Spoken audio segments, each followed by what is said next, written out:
Assalamualaikum. Perkenalkan, nama saya Rosa Mufridah Hoir, dan di samping saya Vita Nurhana, dan di samping saya Nela Holidatul Anissa. Pada kesempatan kali ini kita akan membahas mengenai geometri Hilbert. Simak sampai habis ya. Cekidot. Oke, biografi David Hilbert. David Hilbert adalah matematikawan Jerman yang lahir pada 23 Januari 1862 di Kingsburn atau Wehlau, Provinsi Riau. Hilbert di Universitas Königsberg bekerja sebagai dosen matematika senior sampai tahun 1895 dan wafat pada tanggal 14 Februari 1943 di Göttingen, Jerman. David Hilbert menerbitkan sebuah buku geometri pada tahun 1899. Di dalamnya, dia mengidentifikasi kesalahan dalam geometri Euclid yang matematikawan belajar selama ribuan tahun. Dan dia menjelaskan meletakkan aksiom baru yang dihapus kesalahan-kesalahan ini. Dan ini adalah terobosan signifikan bahwa segmen posisinya sebagai salah satu di dunia yang paling penting matematikawan.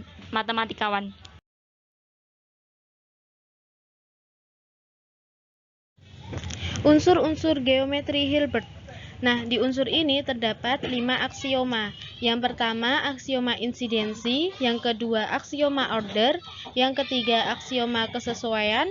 Yang keempat, aksioma paralel. Dan yang terakhir, aksioma kontinuitas.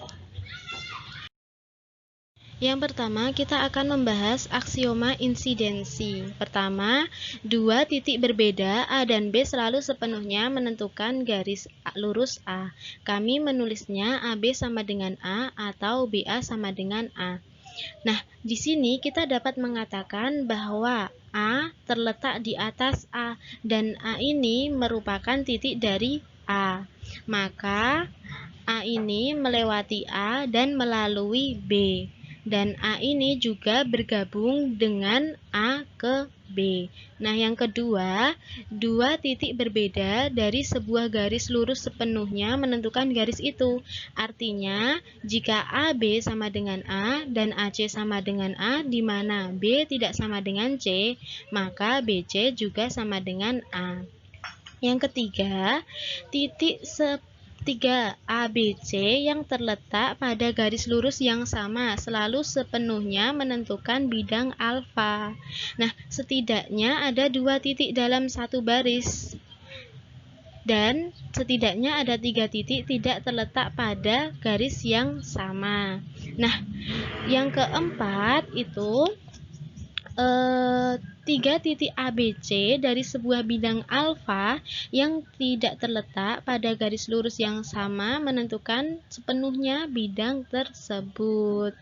Nah, dari titik keempat ini untuk semua titik ABC yang tidak terletak pada bidang yang sama terdapat bidang alfa, dan kami menulisnya ABC sama dengan alfa. Kami juga menggunakan ekspresi A, B, C terletak di alfa. Jadi ABC adalah titik alfa.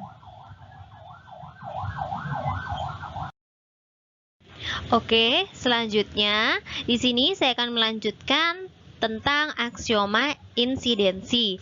Yang kelima, jika dua titik A, B dari sebuah garis lurus terletak pada bidang alfa, maka setiap titik A terletak pada alfa. Dalam hal ini, maka kita bisa mengatakan bahwasannya garis lurus A terletak di bidang alfa. Lalu yang keenam, jika dua bidang alfa, beta memiliki titik A yang sama, maka mereka memiliki setidaknya satu titik B yang sama. Yang terakhir, di atas setiap garis lurus ada setidaknya 2 titik di setiap bidang, dan setidaknya ada 3 titik yang tidak terletak pada garis lurus yang sama, dan di dalam ruang ada setidaknya 4 titik yang tidak terletak di dalam bidang. Yang kedua yaitu pembahasan mengenai aksioma order. Nah, Pertama, jika A, B, C adalah titik-titik garis lurus dan B terletak di antara AC, maka B juga terletak di antara CA. Nah, di sini dapat saya jelaskan bahwa jika titik B terletak di antara AC, B juga berada di antara C dan A. Dan terdapat garis yang berisi titik A, B, C yang berbeda. Nah, yang kedua itu jika A dan C adalah dua titik dari garis lurus, maka terdapat setidaknya satu titik B antara A dan C dan setidaknya satu titik D sehingga terletak di antara A dan D. Nah, yang kedua ini dapat saya jelaskan bahwa jika A dan C adalah dua titik ya. Nah, maka terdapat setidaknya satu titik B pada garis AC. Sedemikian sehingga C terletak di antara A dan B. Nah, yang ketiga itu dari tiga titik yang terletak pada garis lurus. Selalu ada satu dan hanya satu yang terletak di antara dua titik lainnya.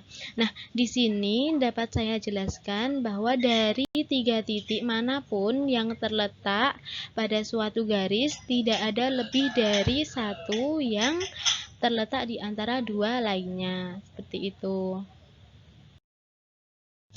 Selanjutnya yang ketiga, misalkan A, B, dan BC adalah dua segmen dari sebuah garis A yang tidak memiliki titik yang sama selain dari titik B besar, maka selanjutnya kita bisa memisalkan A aksen atau A turunan pertama, B turunan pertama, dan C turunan pertama menjadi dua segmen dari garis yang sama atau dari garis lain alfa turunan pertama. Memiliki demikian pula tidak ada hal lain selain B turunan pertama yang sama. Kemudian jika AB ekuivalen dengan A turunan pertama B turunan pertama dan BC ekuivalen dengan B turunan pertama C turunan pertama, kita memiliki AC yang ekuivalen juga dengan A turunan pertama C turunan pertama. Lalu, yang keempat, misalkan sudut segitiga siku-siku HK diberikan pada bidang alfa dan dibiarkan garis A turunan pertama diberikan pada bidang alfa, maka kita misalkan bahwa dalam bidang alfa, sisi pasti dari garis lurus A alfa yang ditetapkan dilambangkan dengan H turunan pertama dari garis lurus A turunan pertama yang berasal dari titik 0. Dan garis ini kemudian pada bidang alfa ada satu dan hanya satu sinar K pada turunan pertama, sehingga sudut siku-siku HK atau KH kongruen dengan sudut siku-siku H turunan pertama K turunan pertama. Dan pada saat yang sama, semua titik interior sudut siku-siku H turunan pertama K turunan pertama terletak pada sisi alfa yang diberikan. Hubungan ini diekspresikan dengan notasi sudut siku-siku HK ekuivalen dengan sudut siku-siku H turunan pertama K turunan pertama. Lalu yang kelima, jika sudut siku-siku HK kongruen dengan sudut siku-siku H turunan pertama K turunan pertama dan dengan sudut siku-siku H turunan kedua K turunan kedua, maka sudut siku-siku H turunan pertama K turunan pertama kongruen dengan sudut siku-siku H turunan kedua K turunan kedua. Dan yang terakhir, jika dalam dua segitiga ABC dan ABC turunan pertama kongruensi dengan AB ekuivalen dengan AB turunan pertama, AC ekuivalen dengan AC turunan pertama, dan sudut siku-siku BAC ekuivalen dengan BAC turunan pertama, maka kongruensi sudut siku-siku ABC ekuivalen dengan ABC turunan pertama berlaku, dan dengan perubahan notasi, maka sudut siku-siku ACB sama juga ekuivalen dengan ACB turunan pertama. Itu juga berlaku.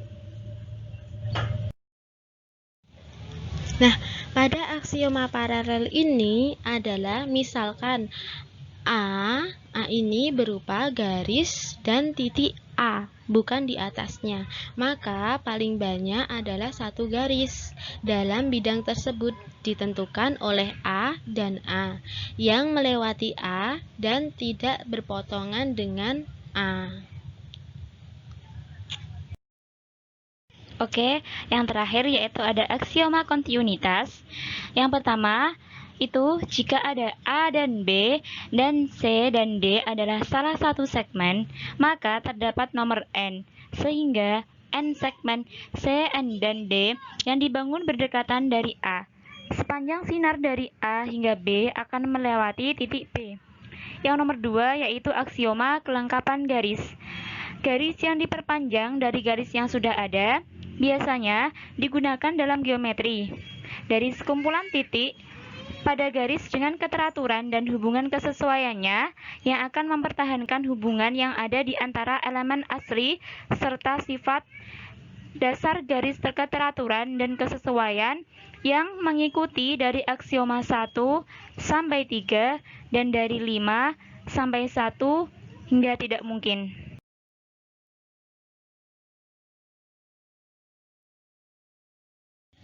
Oke, maka kesimpulan dari geometri Hilbert memiliki 5 unsur, yaitu yang pertama, Aksioma insidensi, dan yang kedua aksioma order. Yang ketiga ada aksioma kesesuaian, yang keempat ada aksioma paralel, dan yang terakhir ada aksioma kontinuitas. Sekian dari kami. Mohon maaf apabila ada kata-kata yang kurang tepat. terima kasih atas perhatiannya. Wassalamualaikum warahmatullahi wabarakatuh.